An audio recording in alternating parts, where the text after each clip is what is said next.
tu écoutes Jimmy Papazi parler de son territoire, tu comprends vite qu'il le connaît, tu comprends vite sa grandeur, tu comprends vite ce qu'il a perdu, puis tu comprends vite ce qui lui reste.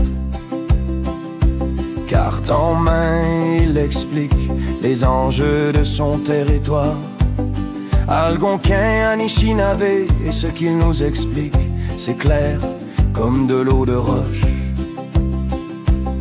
À partir de son immense territoire ancestral, identifié au tournant du siècle, puis réduit et limité par la création du parc La Vérandrie, la construction des camps de villégiature et de chasse, les permis de coupe de bois, les barrages, les permis de chasse.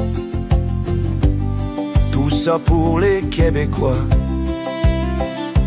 Jimmy nous explique encore plus que des lots de concessions de bois ont été vendus à des anciens députés qui connaissaient les rouages économiques de la Banque du Canada pour mettre fin à l'exploitation forestière.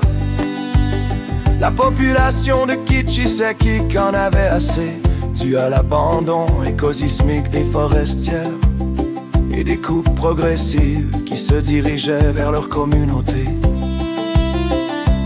Et le grand tournant historique fut l'arrivée des compagnies forestières dans la réserve faunique en 1930. Et à chaque fois qu'elles arrivaient, on tassait les Anishinaabe et on leur disait d'aller s'installer ailleurs.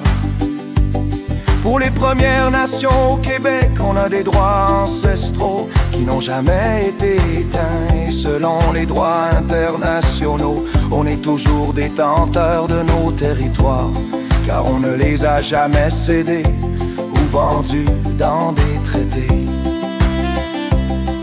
Demandez-vous pas pourquoi on proteste pour protéger nos territoires et nos gardes-manger. Les Québécois doivent comprendre que le temps est fini de tasser les Premières Nations.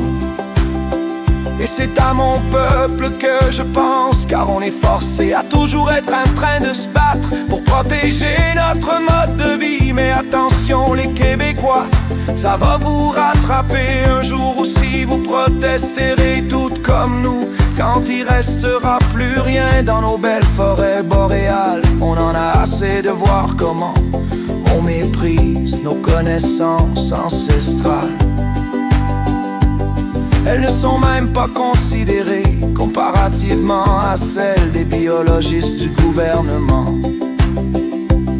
Mais je ne peux voir le Québec évoluer sans y avoir le contrôle d'un territoire, sans pour cela nous considérer comme des obstacles au développement et tenter de nous rendre invisibles en appliquant les formules judiciaires pour nous criminaliser.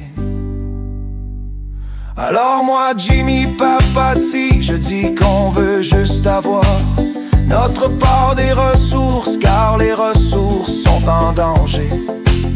Et c'est pour cela que les Premières Nations ne seront plus jamais invisées.